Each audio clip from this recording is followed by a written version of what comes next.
Assalamu alaikum, rahmatullahi wa barakatuh.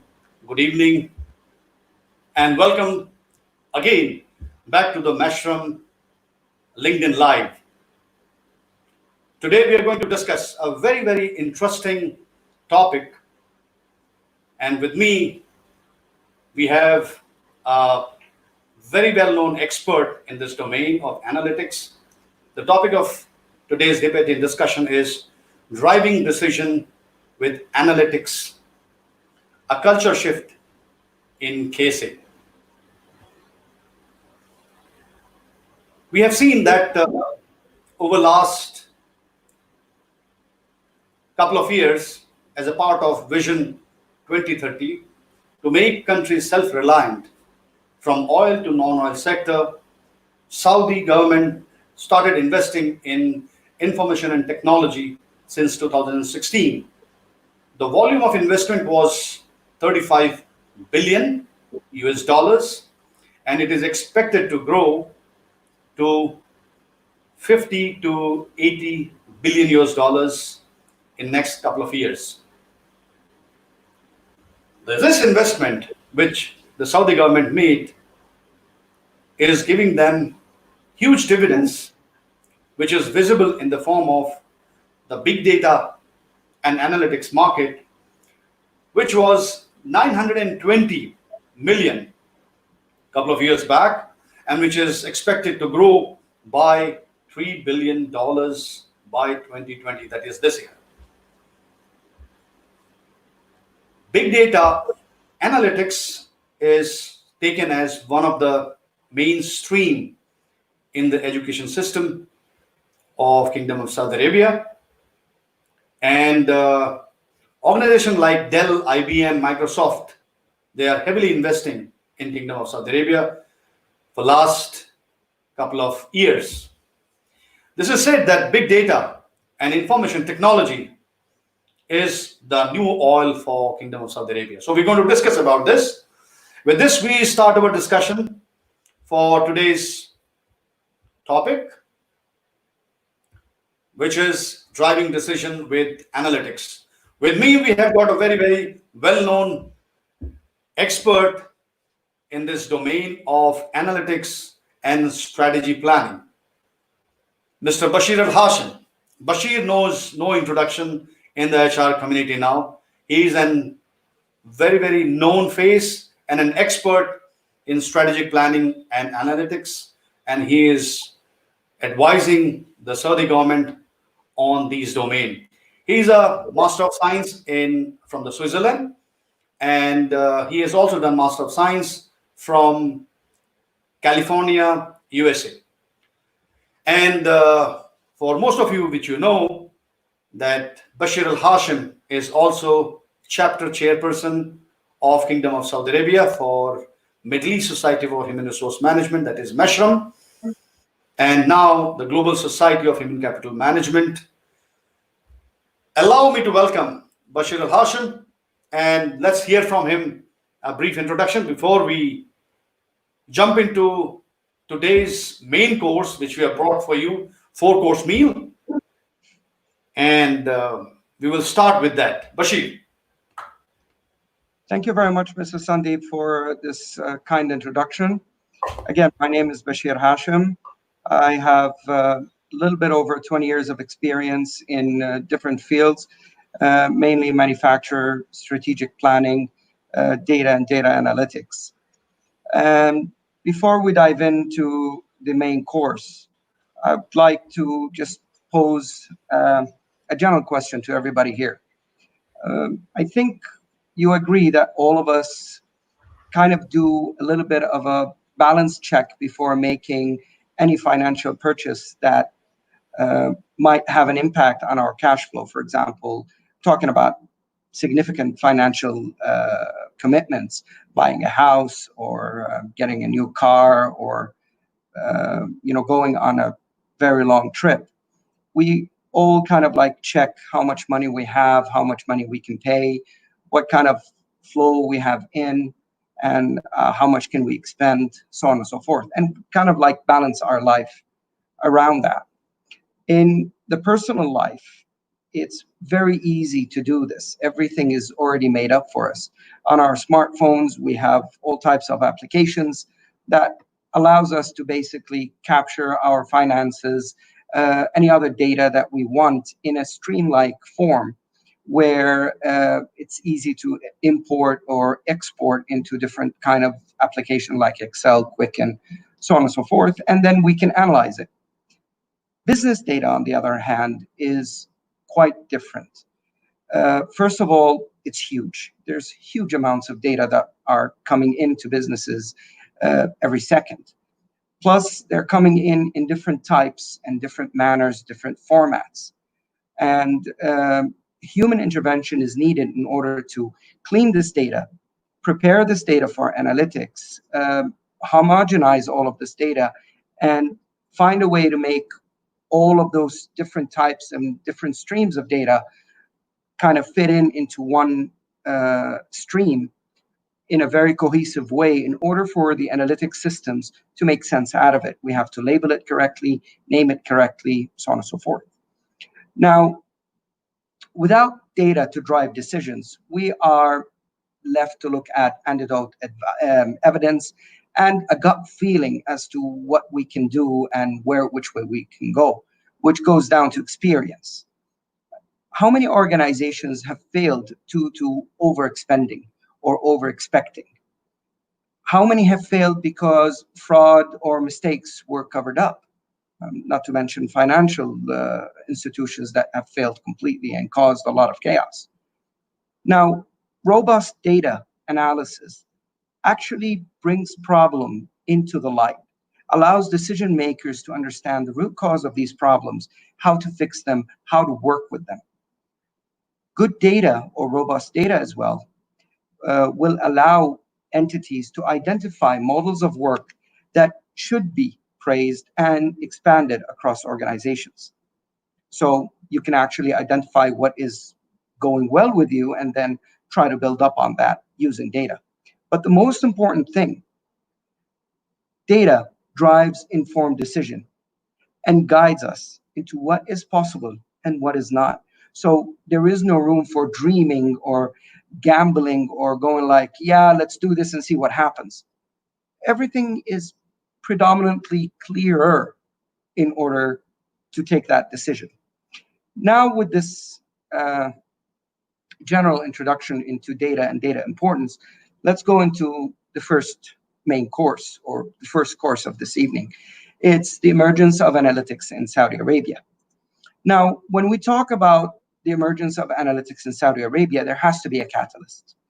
And there is no change without a force that happens to push it. It's either need or simple, straightforward government direction. Vision 2030 has clearly stated that it needs to increase its non-oil revenues by 6-fold. That alone included within it the reliance on data and the expansion of data and data analytics and dependency on data in order to increase non-oil revenues. And one more thing I would like to add, Bashir, here is already there is a mandate from the government to increase the percentage of private sector contribution to the GDP from 40% to 60%. That's the mandate that's gone from the government to the private sector. Absolutely. So building on that, small and medium businesses are now focused more on using big data. However, there's a small caveat here. Using data in order to increase business, it's not about just historical data, which is basically providing the user with reports that tells them what happened with some prediction of what could happen in the future. It is about enabling business with trusted data that would explain and explore for enhanced decision-making capabilities. So this data can be actually dissected, looked at from very different angles in order to allow them to make very comprehensive decision-making capabilities that will have a higher probability or a higher value with success. Optimizing business processes, increasing operational efficiency, driving revenues, and gaining competitive advantage are just a few of the benefits uh, with successful business intelligence or analytics programs. So when you use data in businesses, it's automatically called business intelligence because now you're making intelligent business decisions based on data. So second course for the evening, which is the cultural shift to analytic decision making. I have still one question, and it's not a caveat. It's a statement which I'm saying, which I said just on the onset of this discussion, that is big data and analytics is the new oil for Kingdom of Saudi Arabia. That's what I was coming into when I'm talking about the culture shift. You see, when the culture, when the community, when the society starts finding out different ways that data can help them, that data can actually generate revenues for them, automatically it becomes the new oil of that society. And data worldwide is the new oil. That's not debatable anymore. It was a while back, but it's not anymore. So seriously, why to drive decisions with analytics? It's Right, basically building on making smarter and quicker actions using data. You're always ahead of the curve. You're expecting the data shows you the caveats. Data right. shows you the anomalies that are going to happen in the market, and it's kind of like using the data to sync between business goals and actual physical results for the companies. Now, So there we go. Your next course of meal. So we have a nice soup. We have a first course of meal. There you go for the next course of meal for the all right. evening. So I believe this is called the antipasta at this point. But regardless of what you're going to call this second segment, in early 2000, big data was not what it is today, definitely. Today, we are looking at how can we use data. But before, it was about what can data give us or is it useful? And what can we do with data?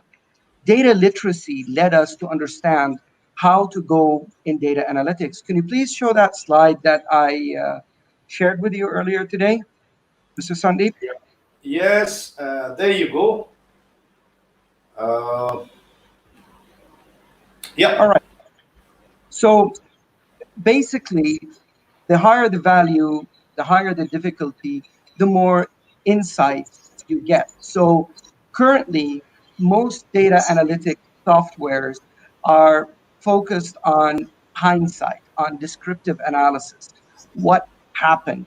It's about informing the decision makers of what happened yesterday, last week, or last quarter, so on and so forth, with sales, with everything. Then we go into insight, which is we're building on currently, and it's slowly gaining traction with using multiple softwares like Oracle, Power BI. Some entities are using R as well. And it goes into diagnostic analytics and predictive analytics. So it asks, why did something happen? And what will happen if we do something else? one So more thing, Bashir. I just like to sorry to interject. Apart from this ERP and technology base, how the companies they are using the the other say other analytics tools like Hadoop, Python, and others. Is the same trend is catching up for the big it data because these are the basis for the big data. this this is what I'm building up for. You see, Yeah. using R or Python or heavy analytics tool is great, but there are caveats. What kind of data are you going to use? What kind of answers do you want to use? Do you want to have? It's not like you already have a decision and you need the data to prove that decision. It's basically a way to analyze this data and figure out what this data tells you, and then take a decision based on that. In Saudi Arabia, it's slowly and gradually growing into prescriptive analysis, where we can start going, how can we make things happen? What do I need to change? What do I need to optimize? Huge companies or large companies like SABIC, like Aramco, like Almarai, these companies, as far as I know, they use predictive analytics and prescriptive analytics to guide their production lines, to guide their manpower, to guide their products out. They I do a lot of. completely agree with you. I myself have seen the SABIC new information center coming up in Eastern Province, and that's a huge the structure and where they are trying to congregate the entire. It's supposed to be the brain of SABIC, which is going to function from the Eastern Province. You're absolutely right. You see, in the early 2000s, the question was, is all of this data useful? Is it going to make static? Can I figure something out of it? Now the feeling is we already know that this data has value. It's a problem of what kind of data do I need, and how do I get it, and how do I collect it.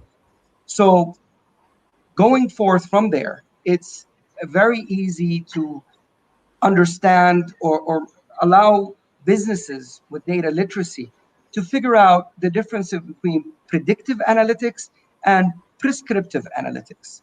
Predictive analytics answer the question, what are sales going to be like? Which customers are we most likely to collect or subscribe? What kind of transactions are likely to be fraudulent, or what kind of transactions are likely to pick up during this month or that month, and which items are more likely to be used. For consumers, for example, during Ramadan, high value products like gishta, ghee, and whatnot increase, while other products sales kind of decrease. So the company takes decision that, you know what, Ramadan is coming up. We need to stock up on certain items, certain raw materials, in order to start producing better in Ramadan, and we're better prepared for the products that are used in that. Scenario plans. Yes. Yeah. Then the there are other types of question that predictive analytics aim to answer. Uh, uh, Prescriptive analytics provide more of organization recommendations around optimal options to achieve business objectives, such as customer service level, profits, and operational efficiencies. Prescriptive analytics uh, are more of a solution, or a way to provide a solution to optimize certain situation and solve complex decisions with millions of decision variables and constraints and trade-offs that can be automatically enabled within a system to provide you that kind of consultation and optimization recommendations. So organizations across industries are using prescriptive analytics for a range of use cases spanning from strategic planning to operational and tactical activities. So from there, we go into something a little bit different. It's okay, we all know that, and a lot of companies have already started working and collecting all of those analytical tools, and then not knowing what to do with it, basically. So most analytics projects that fail do so because they are not thought thoroughly or fully at the start, and the goal and roadmap to reach that goal or whatever objective is really unclear. Key choices that need to be explored prior to prior to beginning that analytics path and data collection and data analysis. Well, first you have to look at data governance. Can I get this data? Am I allowed to use this data in specific ways? Then what kind of data modeling methodology do I need to do? What kind of reference architecture I'm required to have? What kind of data assets do I need? And then analytical opportunities, what kind of things that I need to have in my systems in order to provide me with the answers I'm asking for. Not knowing all of this is kind of confusing sometimes and blurs the main objective. So that's how the culture is changing in Saudi. The government is playing a big part of it. The businesses realizing that there is untapped value and they will lose the edge and they will lose their customers. And later down in the presentation, I will provide you with examples here in Saudi that are emerged, that have emerged, and they're absolutely, absolutely commendable and wonderful. One more So thing, Bashir, I would like to, you mentioned about as a part of this cultural shift, the skilling of the newer generation. You just mentioned that the newer generations, they're skilling the new art of learning, and there are number of universities are there in Saudi Arabia, which I am personally know about, that they are offering a very very specialized course on a big data and analytics. And I think again, so that's you are going to have a new breed of Saudi nationals who are expert in big data and analytics for the future. we simply have to. The demand is much higher than the supply can ever afford. And coming down into this presentation, when we talk about the future of AI in Saudi Arabia, I'll be specifically talking about capacity building and the barriers for Saudi Arabia to go through and capitalize on this wave of data and data analytics and what is enabling it.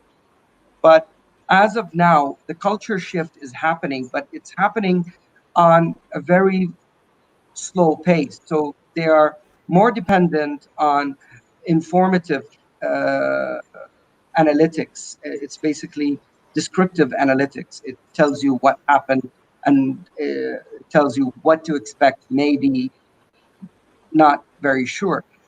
The amalgamation of data and gathering all types of data from different types of sources and creating a huge database that can actually be used in different facets and in different ways using different analytical tools to provide you with advanced uh, strategies or advanced ways of doing business.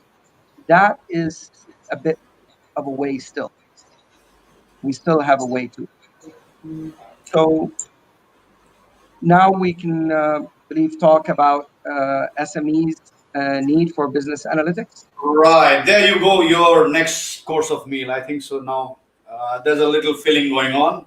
So we are on a little bit on a higher note now because we have seen the bigger chunk of the companies, like we talked about SABIC, we've talked about Aramco, um, and we have talked about Almarai. What about the SME? 95% of the registered entity in Saudi Arabia are SMEs. And these are going to be your backbone for, or I'm saying, the business drivers for your new economy. And there's a very clear indication from the government that they are going to give a lot of support to this emerging kind of segment of your industry, which is small and medium scale. And I can visualize on why His Excellency Mohammed bin Salman and his vision of 2030, where he is emphasizing that small and medium sector industry must play a very crucial role, because these are the industry which has a hunger and the potential to grow into a bigger entity like Aramco or SABIC or Almarai, sort of. So what's your take on now? If we say this is the SME sector, but SME sector, we have seen a lot of old ways of doing things. And because of this new push from the government, and with the formation of this new entity in the government, which is trying to drive the data analytics and the big data in Saudi Arabia, and they're trying to do this transformation within the SME sector. So how the business analytics is going to play a very crucial role for this SME to drive their business for excellence? Great question, and it's answered very simply. Small and medium-sized businesses work locally. But with the Yeah. use of data and the use of data analytics and the new platforms, digital platforms that are coming out, their products are no longer necessarily going to be used and consumed locally. They can be used and consumed internationally and even nationally. So a small company that is only operating in Riyadh may find its service or its products needed in a regional area such as Makkah, Jeddah, Dammam, Jizan, wherever. And they might be able to provide that business through leveraging the digital platforms that are available, but they can only do that if they analyze the data for their product usage and their product need. You see, data analysis for large corporations is important. In smaller ones, it is, in my view, critical. You see, in small organization, the effect of a bad decision is immensely magnified. Tighter margins, less capacity, and less access to liquid funds to shore up against bad choices mean that smaller organization can fail on a single bad choice or a single bad decision that was not calculated correctly, or they could lose massively in terms of lost opportunity if they don't have the right tools or right data in order to capture the right opportunity at the right time. Ultimately, if companies don't take up big data, their competitors will get a leap on them. And when that happens, they will not only gain the competitors, I mean, they will not only gain market insights and more customers, they will weed out, literally the word is weed out, companies that don't catch this wave and don't adopt on data and data analysis as a business strategy. The main issue here is always failing to sync business goals and achieved results.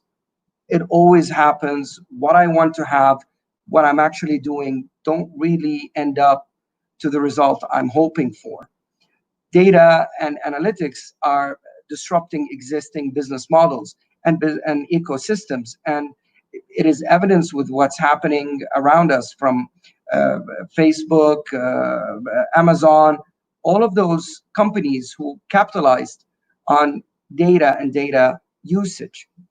Small companies, small and medium-sized companies need to have key questions. For example, what are the key drivers for my decision making? Is it gut feeling? Is it business trend? Is it historical data or historical activities, basically? And why is it important to select the right measures? And then what?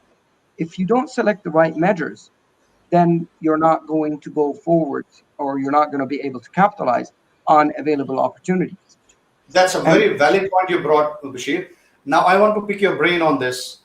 Now, if this is the reference point where you want that, we expect the SME to think through to those areas, to drive their business excellence, uh, where they should start from.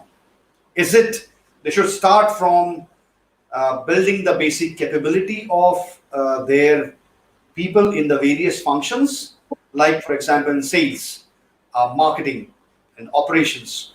Or it should be the business owner himself needs to build his capability and capacity and then see the benefit out of analytics coming up. And then he can think through that which all areas that he can focus on for the implementation of this big data and analytics. Now, small and medium companies live it because for them investing in big data is next to impossible, but of course they can start somewhere as a reference point for the analytics. So where they should start from the well, analytics point of in order to start with, in small and medium-sized businesses, they can leverage on existing and available data. But the first question they should ask themselves, or anyone who wants to go into data and data analytics, is identifying and prioritizing which data matters, which data. Okay, now I have, let Right. me go. Let me interject you. Sorry for that. One step further. For example, those companies where till now everything is going on paper and pencil, right? We have seen a huge storage racks of records being kept, of piles of document of employees, and some places they don't even know piece of paper are sticking together, and they don't even know which record exists where. Now we are talking about such companies, where everything is on piece of paper. The guy comes in a bundle of paper and he says to his boss, sign it for the approval. Now we're talking about these SMEs. So what's the reference point for them? Where they should start? For them to think about the big data is next to impossible. But they should start somewhere down the line for the analytics. Well, the most important thing is to start getting a grasp on data literacy, understanding what data can provide for you. Then, once they have some sort of an understanding, they have to get the feel for it. So they have to digitize their storage of paper or whatever. They have to start digitizing that and putting it in a system that can cohesively start bringing the decision maker some sort of information that he can build on. Building capacity in terms of the people on the ground and the decision maker in terms of what does data do for you, what kind of analytics you need, how do you implement, what's the timeline, what are you going to lose if you don't, what are you going to gain if you do. All of that needs to happen almost simultaneously. So education is very important. Upskilling is very important as well. Then digitizing existing data Yeah. and start putting things into systems where they can start talking to each other, like sales and marketing and storage and production and manufacturing. All of these start talking together in a cohesive manner will provide how do you build a dashboard and why do you build a dashboard and why are dashboards important. All of Could be this based on a education. simple Excel sheet. You don't need a Python or a Hadoop kind of dashboardings or No, right? so All we you can need is a have simple basic Excel base. basic Excel. I mean, there are a multitude of applications that make the transition from a simple Excel sheet into a live dashboard much easy. I'm not going to start marketing for Power BI or Yeah. you know any other software, but the softwares exist. SAP, smaller modules exist. You have Compact. You have a lot of other applications that can be implemented on a smaller size. Now this brings to me a very interesting course which the Bostonica has recently launched. That's called Certified HR Strategy and Planning and Analytics, called a CHPA. And this is one of the fantastic certification which I've seen that has been developed, and it's a 12-week course, and which has got content like art of analytics, storyboarding, data-driven troubleshooting, dashboarding, statistics, and HR strategy and simulation. I think so. This could be one of the starting point of reference where the organization which are small SME, you don't need a analytics expert for an organization, right? You don't need a big data expert. You can No, have a people, you can build your capability and capacity with the course and certifications like this, like a certified strategy and planning and analytics. And then you can have these people build their capability and capacity, and then they can start adding value to the organization by designing what you said very clearly, that using the analytics and a little advanced analytics and then the statistics. You don't have to go to the modeling kind of a stuff at this stage, where you can have clarity. You first, exactly what you said, that digitizing first their information, or sorry, the data, to digitize it, and then translating that digital data into information. So now, if that be so, our reference point. So, any slide you want me to show with regard to the number three course meal, which is no. for SME to The indulge on in the business analytics? The slides that are left are going for the final course for the dessert. Okay. But before we move, and this is honest to everybody who's watching this right now, it's not just about Bostanica and the courses that they offer. It's about getting courses that have high impact, high value to your business. So business analytics, business strategy, or data-driven strategy courses are very important. They could be a 12-week course, they could be a 6 months course, uh, but believe me, you don't need to be a statistician in order to start figuring things out unless you're going advanced into modeling. Most of the models you need, most of the tools that you need are already inbuilt within the systems. All you have to do is get the education to understand what to ask for what data set, and how do you work with data sets. And the rest is pretty much, I don't want to say automated, but it's pretty much straightforward. Follow the instructions, follow the logic, and you will start gaining value within the first 1 or 2 weeks of applying those new tactics. I personally am a big believer in knowledge and education. Bostanica has offered a lot of intelligent courses and a lot of very value adding. And I'm not saying that as a sales pitch for them. I'm saying it because you can go out there, you can shop for whatever you want, you can get wherever data you or courses you want from. I'm just I've just happened to been in one of the courses, and it's really, really value adding. I've used a lot of courses, and I highly recommend everybody to just start getting some sort of data literacy somehow. Can we go to the dessert now? Perfect. You want to go for dessert with and there you go. That's a dessert. So the dessert for today's discussion is future of analytics and artificial intelligence in KSA. That's a big one. And we have seen recently that NEOM, we had the first Saudi citizen Oh on yeah, AI. Yeah. And that is a huge revolution, where how the NEOM is being pitched, and the growth which we have seen, the big data IT, which is the big data only, not ID, I'm saying 920 million to 3 billion 2030. Phenomenal. And we are not talking about analytics still now. So along with the big data, then other analytics and other technology part, if it goes, then I'm sure that this number can go from 3 billion to approximately 5 billion.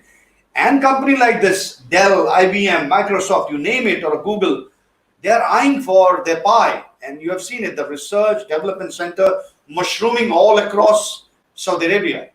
So now, if this is the trend in analytics and AI and a big data, so where do you see on next 5 to 10 years? Say, let's say by 2030.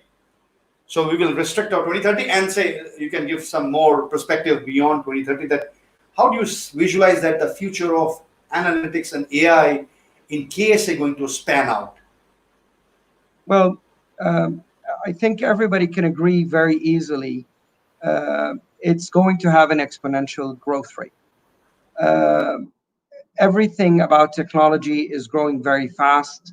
Here in the kingdom, more and more adoption of data and data analytics through the government, through private sector, through semi-government sectors is increasing very, very rapidly. Ministry of Communication, Information and Technology did a survey about I believe 2 or 3 years ago, that was talking about what is the outlook for data and data analytics. Can I please see the chart slide, Mr. Sandeep?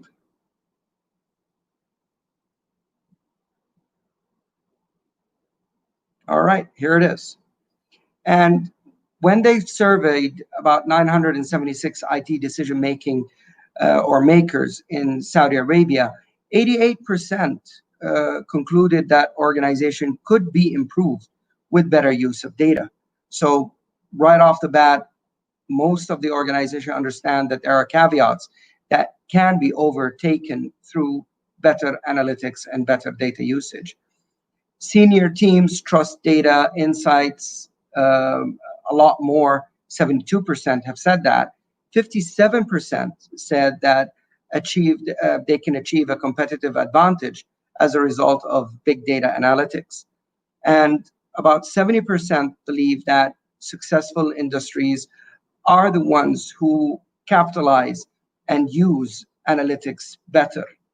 73% of the 976 companies talked about big data technology will prove vital in identifying and protecting against cyber attacks and improving cybersecurity, which is true. And then about 72% said they could fully recover their data should they need to if a cyber attack happens. Now, these last two figures, which is 72%, are pretty sure that they can recover all the data, and 73% say that data will protect against cyber attacks. This is very concerning because companies keep their data in silos, and the way they analyze this data and the results of this data could be lost because the technology is not nationalized, or not the technology, but the knowledge itself is not nationalized yet. We are still missing a lot of Saudi data analysts or data scientists. We're still missing a lot of people who understand how to do networks, how to do data warehousing, how to do data links, and make everything work cohesively. So the kingdom right now is pushing towards that end, where they're investing more and more in education. So the youth has better understanding of the necessity of data and data analysis. There are plenty more courses that are being provided by universities, by educational institutes, to allow for that kind of skill set to be developed and improved. However, with everything that anyone tries to do, there's always caveats, there are always barriers. Can you please bring up the barriers chart, please? Nobody can hear you, Sandeep, because you're on mute. Sorry. I'm saying I need to interject here with a small statement here that, and I need to pick your brain also in this. Now, since you have said that these are precursor for small and medium and for the large organization to, organization must not work in silos. Do you believe that analytics as the capability, organization capability, should be decentralized, or do you feel that there can be a central PMO kind of a function which can collect and collate the entire big data in a common platform and then disseminate the information all across the function? Because right now there is a analytics and a data which is there in medium and a large organization. It is truncated, it's in finance, it has got in some in operations, and then it has got some data in strategy. So there is no cohesive data which is coming together to a one platform where it will help you to make a decisions. Like for example, where the organization's sales functions are important, so you have a sales function or logistic functions or in operations, where the other functions, the data or analytics part, they are being told that that's not important. So do you feel that a creation of a project management kind of a structure for the big data is the new necessity for the organization after having your basic semblance of digitizing, and then you're going to the next level of growth for the analytics? And then is that some kind of a progression you see? To be very honest and very clear, having a central place has its pros and cons.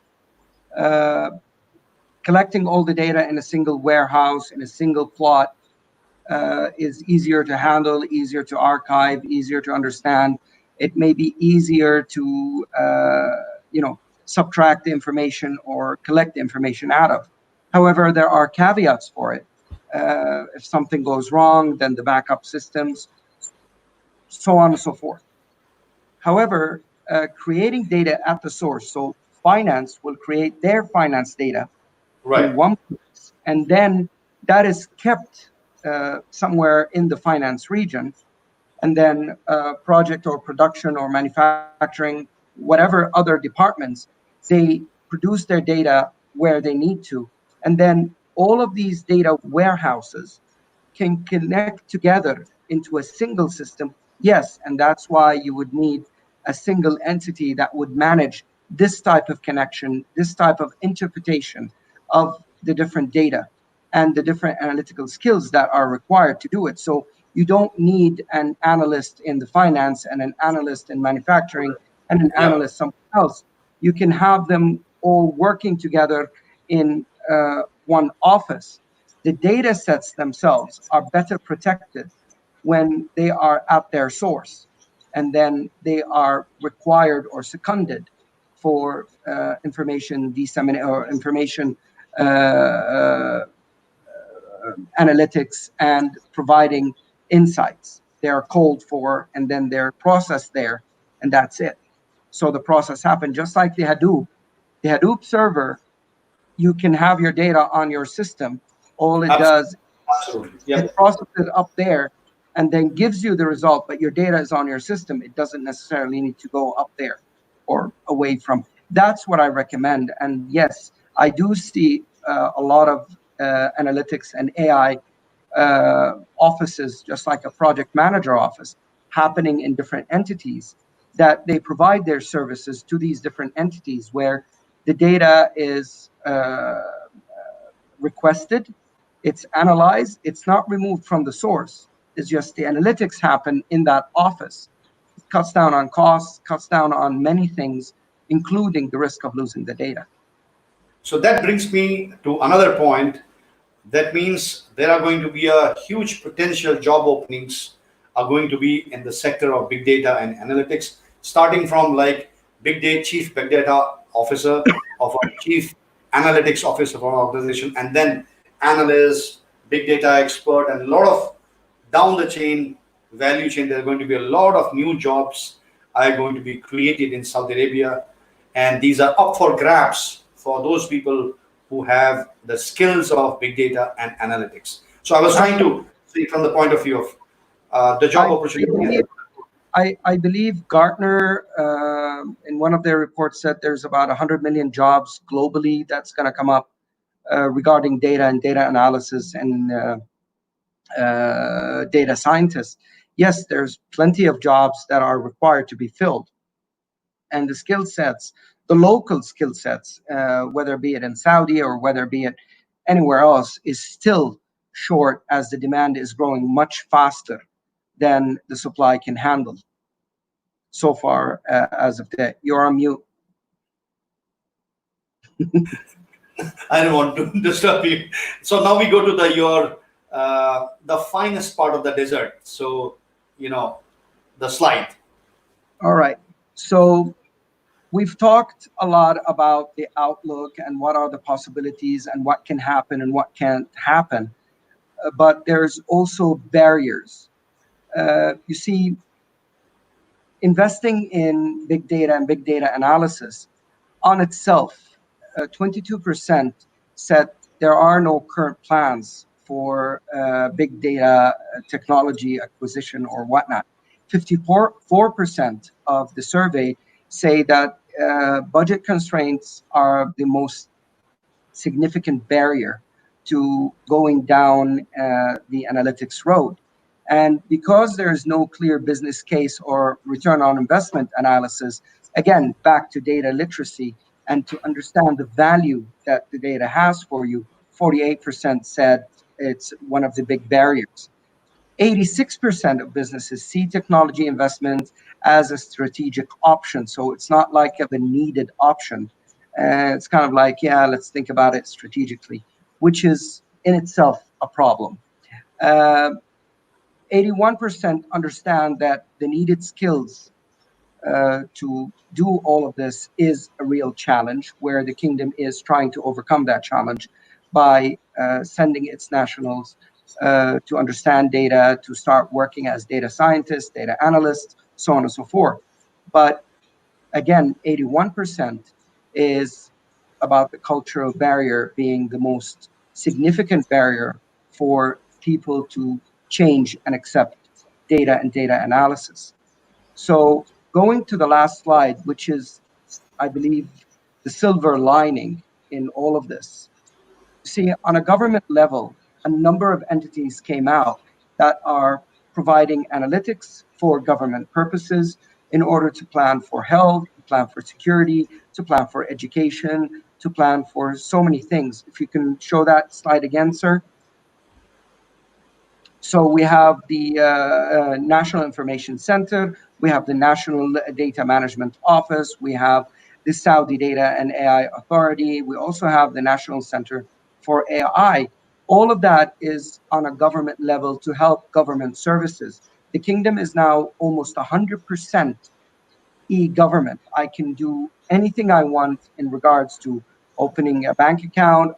Well, that's on a private sector, but I can renew my license, renew my passport, do my education registration. Everything I can do online. I don't actually need to leave the house. This is a huge leap.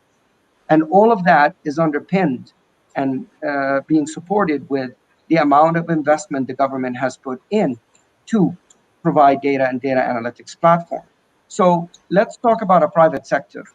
On the private sector, we have a lot of platforms that are service platforms, such as Talabat, Shrimp Anatomy, Faris Futur, Hunger Station, Kareem. There's a multitude of them. I've just highlighted the couple that came to mind. All of these are leveraging data and data analysis to provide a service. There's one company that is amazing. I could not believe that it actually exists in Saudi Arabia. Dartech is an engineering and consulting firm that actually digitizes spare parts. It actually takes a spare part, does a digital scan of it, understands its fluids, its mechanics, its everything, and then provide the blueprints to be reproduced with certain licenses and whatnot from the manufacturer, of course. And then using AI and data analysis, they can figure out uh, what are the causes for parts to fail, and then finding ways to overcome that failure and extending the lifespan of those spare parts. I believe in one or two cases, they can increase the lifespan of a spare part a lot longer than the chassis itself. So Yes. just by analyzing some of the components of that, when you do digitized and AI, they can get a manufacturing facility to produce those spare parts and then use the original spare part digitized and then using AI to determine whether or not these produced parts fit the standard or fit the model or not. There are many applications. Industrial, Dartech is one of the first companies I know of in Saudi Arabia that is actually applying laser technology, data technology to digitize physical assets into a blueprint that STC can use, SEC, Water National Company. All of these companies can use it on a clip, and that will provide more jobs, more stability, more ability to overcome problems in the future.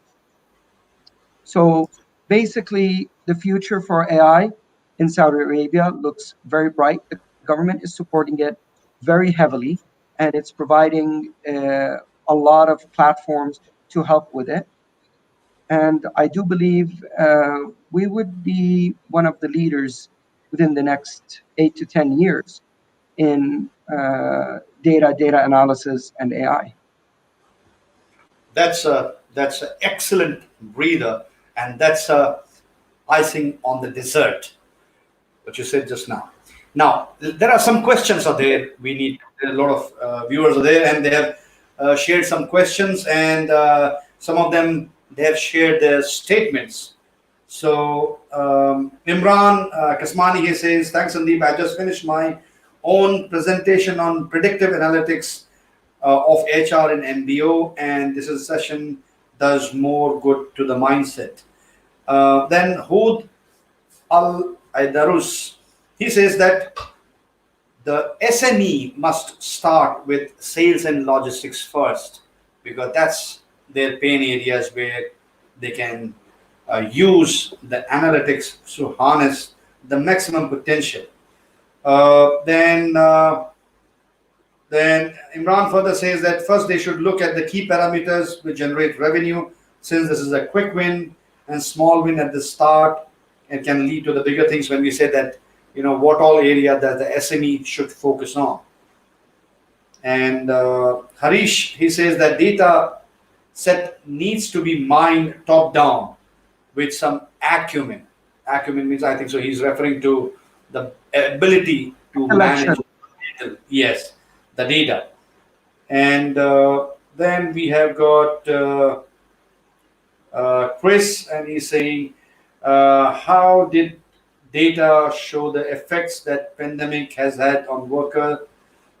Choose the best ways to apply data analytics, communication with your organization, current situation. So he's trying to use that you can simulate and you can do a scenario planning and you can do the risk management There's with the there data. Sandeep, there's a lot of ways that you can accelerate Right. data in Saudi. For example, you can outsource data analytics, as Rajiv noted. You can Yeah. outsource data, but there Yeah. is a problem with data sensitivity. So Yeah. there is a way, and there are other ways that prevent outsourcing from happening. However, doing outsources can be a catalyst for Saudi male and female to start understanding how to work with it, working from home. You can start literally having people and outsourcing this not to companies but to individual consultants. And again, it depends on data integrity and a lot of other issues. Fantastic. So I think so. This comes to this brings us to the end of our discussion, and my question and the statement remains the same: that is big data and analytics is the new oil for Kingdom of Saudi Arabia. Absolutely, hands down, no questions asked. Perfect.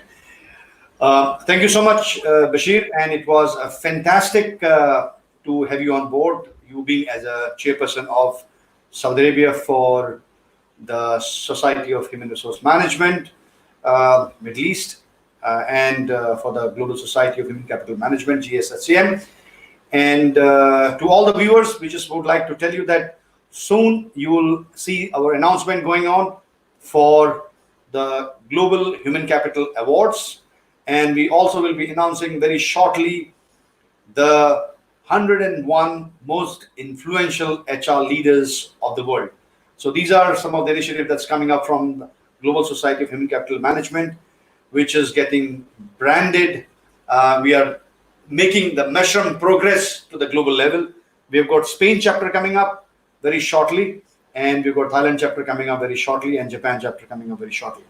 And thank you very much, all the viewers. And it was pleasure to have you on board again on a Meshram Live Wire. We do it every week. Bashir, would you like to make the parting statement on analytics and big data?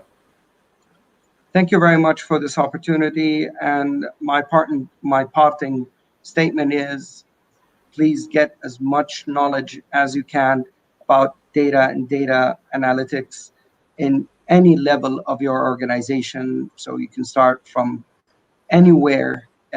Believe me, the certifications is not just a certification. It's a mind opener, it's an eye opener, and it's a value adding. No matter what you do, you will always get the value within probably the first 4 to 6 months of applying what you learn. It's that fast and that easy. Thank you, Bashir. And it was pleasure again. to have you on board for this discussion. We'll look forward to another discussion in next coming months. And thank you again. Assalamu alaikum. Thank you very much. Wa alaikum Salam. assalam. Assalamu alaikum.